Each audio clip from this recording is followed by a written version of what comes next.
Ladies and gentlemen, the Railroad Hour. And here comes the star-studded show train.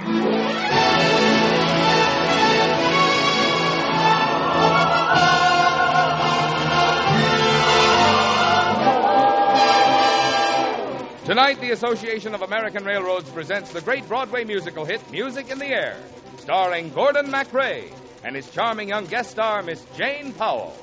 Our choir is under the direction of Norman Luboff, and the music is arranged and conducted by Carmen Dragon. Yes, tonight another top musical success is brought to you by the American Railroads, the same railroads that bring you most of the food you eat, the clothes you wear, the fuel you burn, and all the other things you use in your daily life. And now here is our star, Gordon MacRae.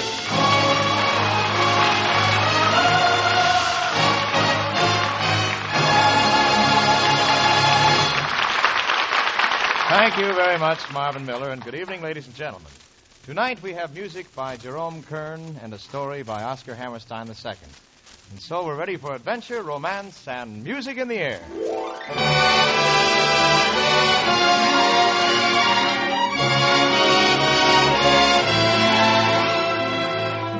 Our curtain rises on the picturesque mountain village of Edendorf, deep in the Bavarian Alps, where I happen to be a school teacher named Carl Rader.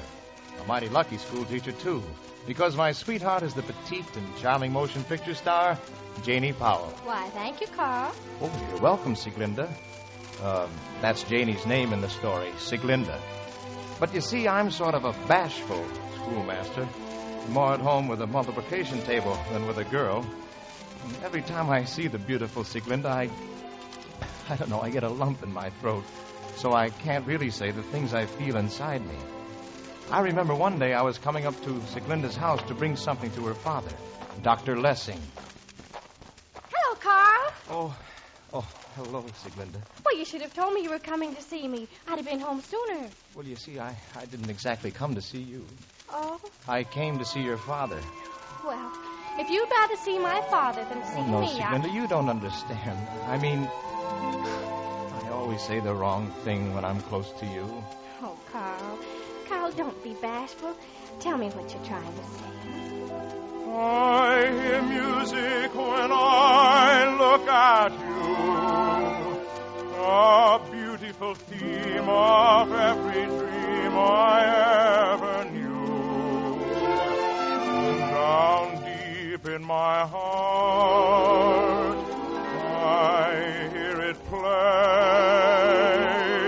I feel it start, then melt away. I hear music when I touch your hand, a beautiful melody from some enchanted land. Down deep in my heart, I hear it say, is this the day?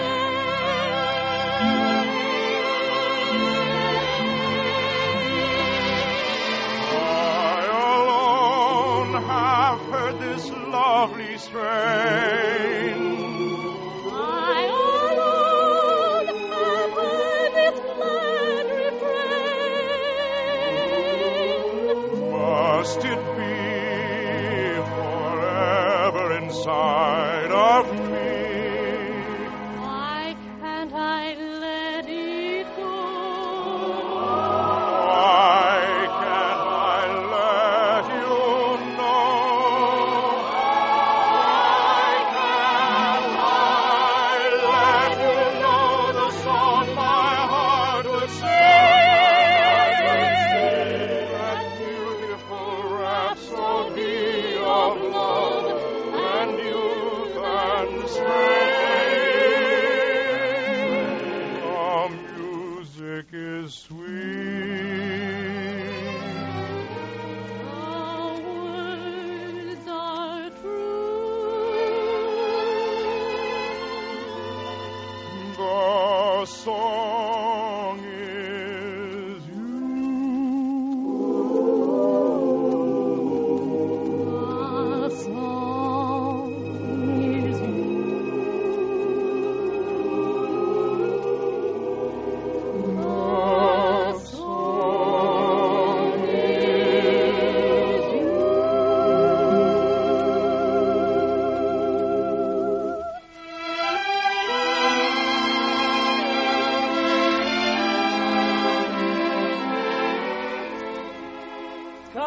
Sieglinde? Sieglinde, is that you? Yes, Father. I've finished the words, Dr. Lessing. So soon. That's wonderful. Carl, did you write words for one of Father's compositions? Well, I hope what I've written is worthy of the greatest composer in Edendorf. Oh, Carl, I am the greatest composer in Edendorf because I'm the only composer in Edendorf. Let me hear your lyric, Carl. I'll be out in the kitchen. No, Sieglinde, stay. I want you to hear this, too, because even though you don't know it, you helped me write the words. I've told every little star just how sweet I think you are. Why haven't I told you? I've told riffles in a brook, made my heart an open book. Oh, why haven't I told you? Friends ask me, am I in love? I always answer yes.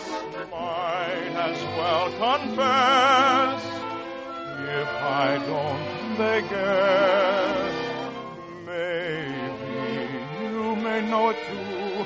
Oh, my darling, if you do, why haven't you told me?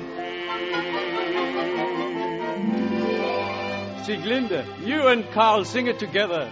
All right. I make up things to say on my way to you.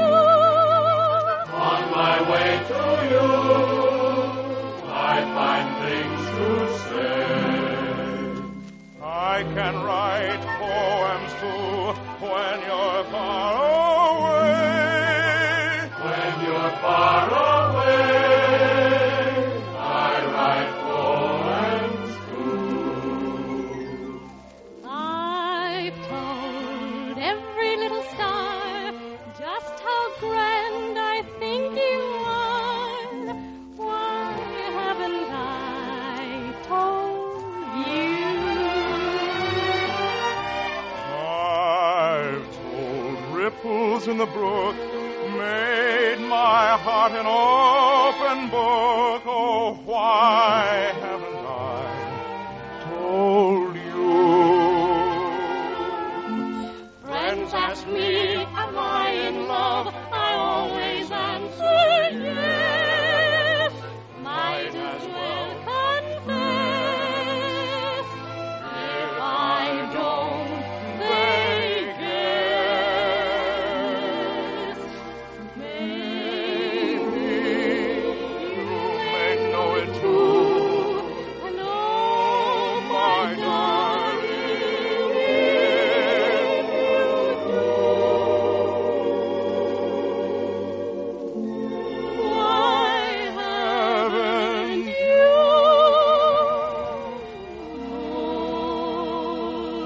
told me?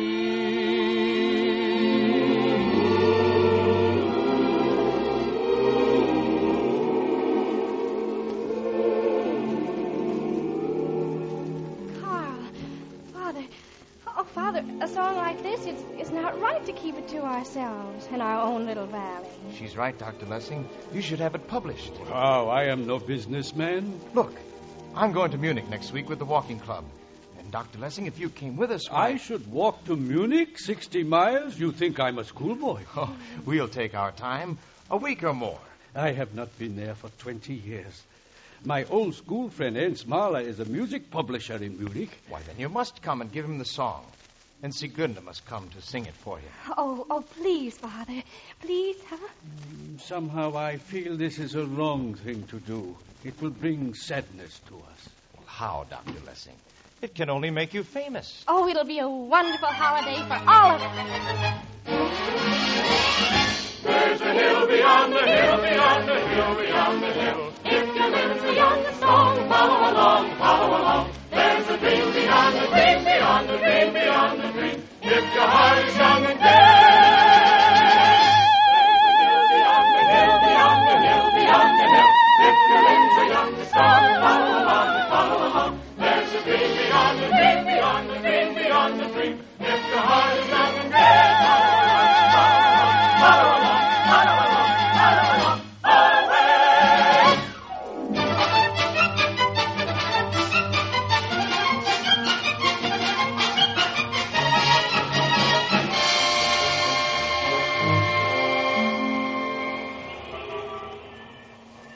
My goodness. What have they done to Munich in the 20 years I've been away? Oh, goodness, everyone's in such a hurry. And look, everyone looks so mad. Well, that's the way it is with city life. Ah, look. There is the sign, Mahler and Company, music publishers.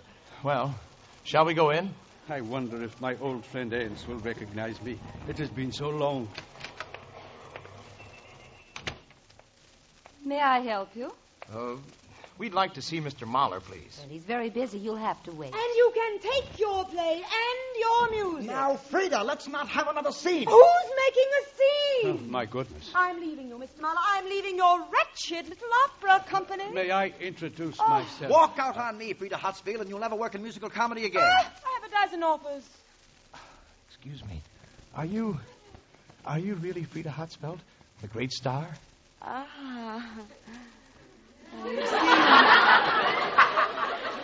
You see, Mr. Mahler, here's a young man who appreciates my talents. I saw you once in The Chocolate Soldier. You were wonderful. How sweet of you to say so. It is not possible. You are Mr. Mahler? Yes. You look like Ernst, but you should be older. We went to school together. You're thinking of my father. He's been dead 10 years. Ernst is dead. Yes. My old friend. Oh, don't be sad, Father. I'm sure young Mr. Mahler will listen to your composition. You see, I have written a song, and my daughter has come to sing it for you. Everyone in the world has written a song and expects me to publish it. I'm sorry, I can't be bothered. You can't treat my father like this. He's a great composer. Well, this is a fiery little one, isn't she? Bruno Mahler. Oh, run along. I'm going to listen to this little angel sing. That finishes it. I'm through. That's right. You're through. Oh. Young man, Yes? how would you like to take me to dinner? Me? Have dinner with the immortal Frida Hutsfeld? Oh, what a nice way of putting it. Young man, you should write. Well, I have done a few lyrics. Oh? Well, perhaps you'll write something for me. Come, we'll discuss it at dinner. Carl. Now, Mr. Mahler, about the song. Oh, yes, the song. Yes, I'll listen to it. And then, Dr. Lessing, perhaps you'll let me have dinner with your daughter.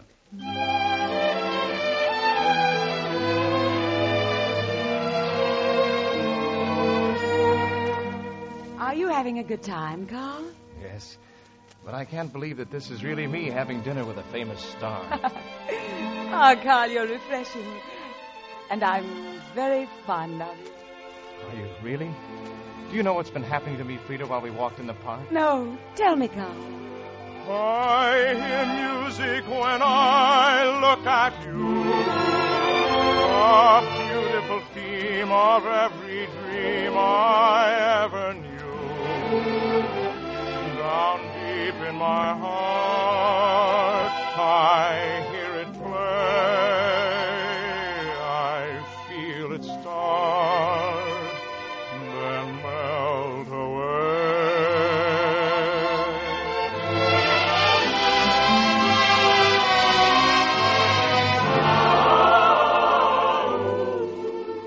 Are you having a good time, Sieglinde? Oh, it's been a glorious evening. And I'm so proud that you're going to publish my father's song. How could I help it after the way you sang it?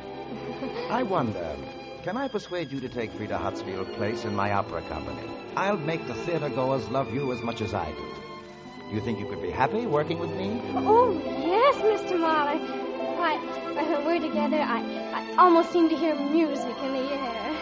I alone have heard this lovely strain. I alone have heard this glad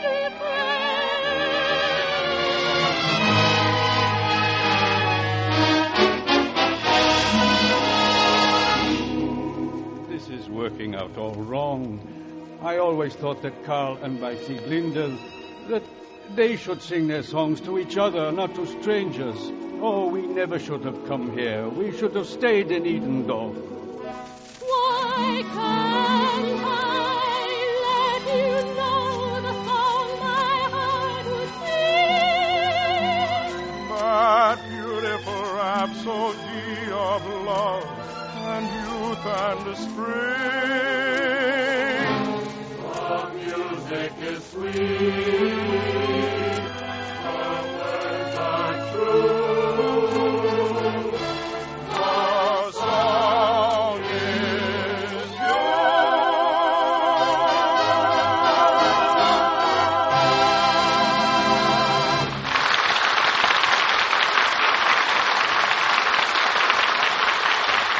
We'll return to the second act of Music in the Air in a moment. But first, safety is the product of many things.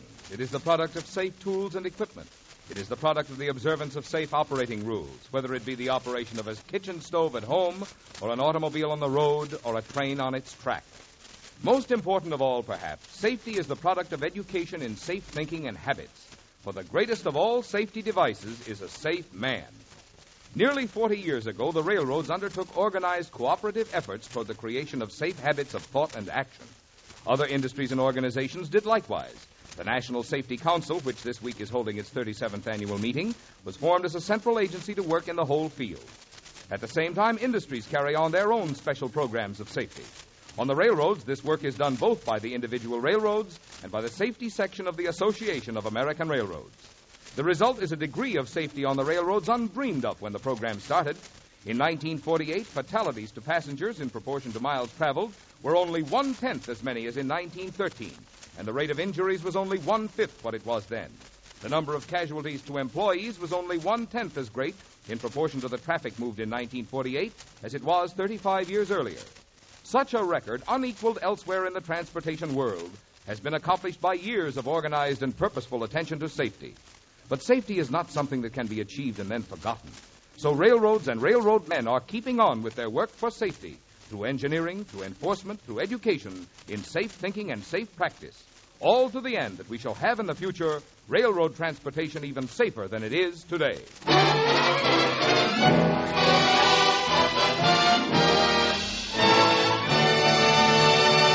Now here is Act Two of Music in the Air, starring Gordon MacRae as Carl Rader and his guest star Jane Powell as Sieglinde.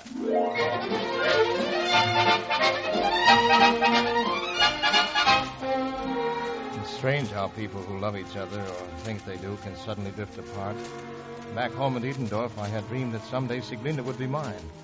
But at Munich, with the glamorous Frida Hartzfeld at my arm, Sieglinde didn't seem nearly so important. And she was having the time of her life with that pompous impresario, Bruno Mahler, who had actually given her a starring part in his newest operetta. Quiet now, quiet in the theater. Oh, do I look all right, Mr. Mahler? Oh, yes, my child, you look enchanting. Oh, gosh. I'm so frightened, though, with all the lights and the people. Do not be frightened. This is merely a dress rehearsal. Sing it pretty, my dove. I will be listening. Well, thank you, Father. All right, music. A warm spring night was stirred by a breeze, and love was born.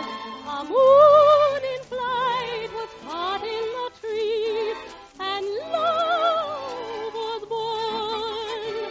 A lark sang out, and through the mist a sigh became a sighing kiss, and two young lips were gently kissed, and two young hearts learned to fly. A shepherd boy awoke from a doze and drew his horn. A friend came up and smiled on a rose, and love was born. A lark sang out, and through the mist there came a sigh upon a sigh, and two young lips were gently kissed, and two young hearts learned to A fly. shepherd boy awoke from a doze and drew his horn. The sun came up and smiled on a rose, and love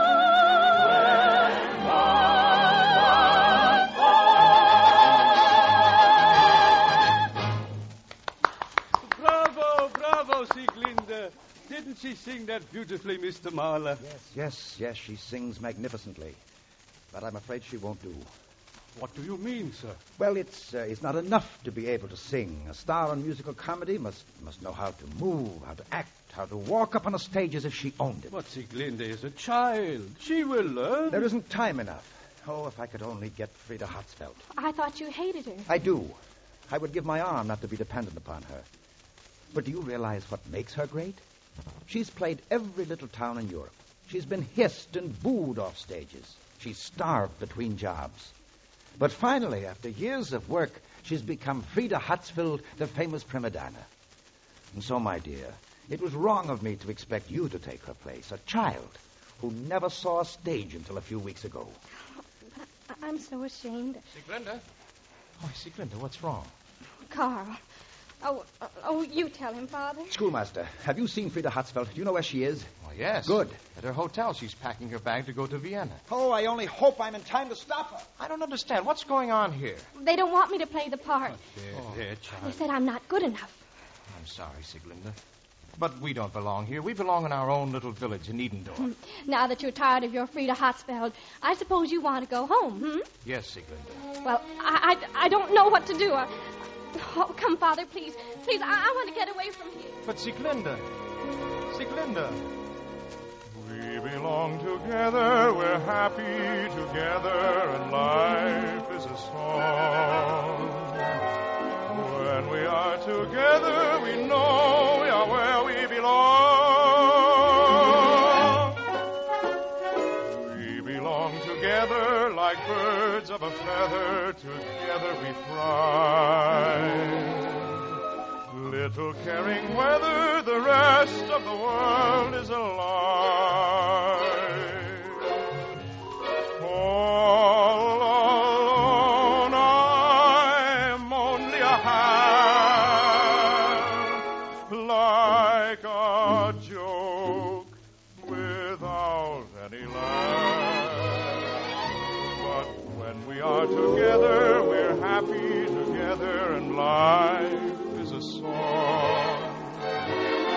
When we are together, we know we are where we belong. Together, we know where we belong.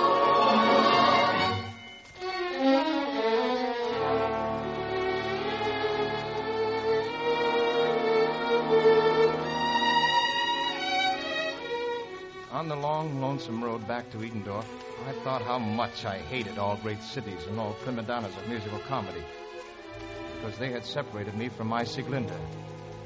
In Edendorf, I found her again, but we were farther apart than ever, until the day Sieglinde came running to her father with a big package wrapped in brown paper. Father, look what came in the post. From Munich. What can it be? Oh, your song. All printed and published. Ah. And a letter from Mr. Marler. Oh, what is We that? are sending this all over the world. We expect to sell thousands of copies. Oh, Father. Oh, congratulations. You must not only congratulate me, my child. What about the man who wrote the words to the song? I don't want to talk to Carl. He doesn't care anything about me. Nonsense. The whole village is talking about how sad our schoolmaster is because you won't talk to him. He is so gloomy with his lessons, a whole generation is being depressed. Well, we can't let that happen. Of course not. Now take this music and show it to your car.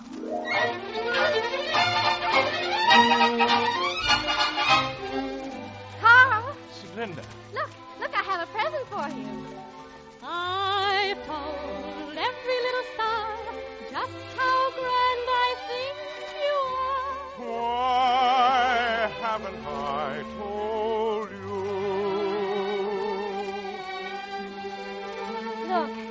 Look, it says music by Dr. Walter Lessing. Words by Carl Rader. Oh, it's your song, Carl. Oh, no, my darling. You were the inspiration, both for your father and for me. Sieglinde, the song is you. I alone have heard this lovely strain. I alone have heard this glad refrain. Must it be forever inside sight of me. Why can't I let it go? Why can't I let you know? Why can't I let you know the song my heart will sing? That beautiful rhapsody of love and youth and spring.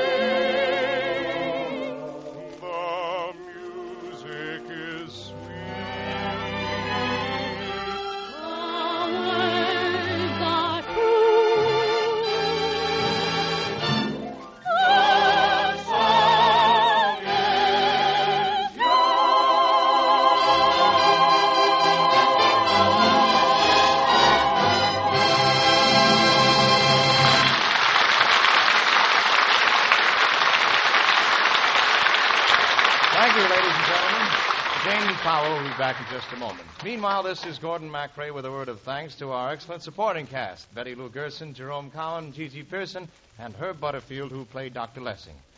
Music in the Air, composed by Jerome Kern with book and lyrics by Oscar Hammerstein II, was adapted for radio by Lawrence and Lee. The Railroad Hour is brought to you each week at this time by the American Railroads. These railroads are your hometown partners. They provide jobs for your neighbors. They buy supplies in your town. And they pay local taxes just as you and I.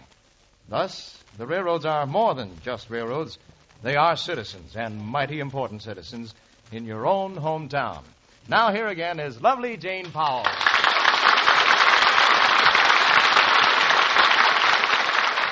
thanks, Gordon. Gee, it was fun making music in the air into music on the air. Well, it's always fun to peek around a microphone and see you standing there, Janie. Well, when you peek about a month from now, Gordon, you'll see me again. That's right. We'll be back in old Heidelberg together for the Student Prince. I've already got my passport. And by the way, don't miss next week's Railroad Hour, Janie. We'll have Kenny Baker and Lucille Norman in one of America's favorite operettas, Blossom Time. You know what? I'll have my head right inside that radio. All aboard! Well, good night, Janie. It looks as though we're ready to pull out. And so until next week, goodbye.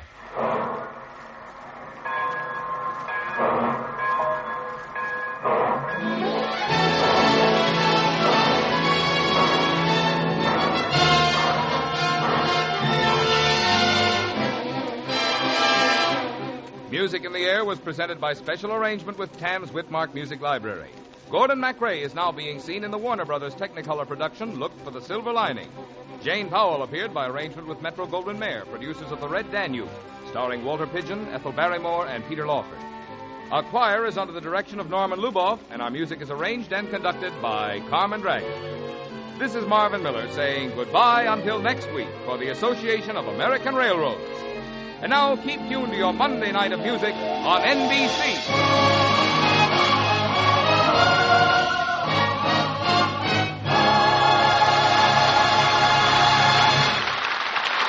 Christopher Lynch stars on The Voice of Firestone, coming up on NBC.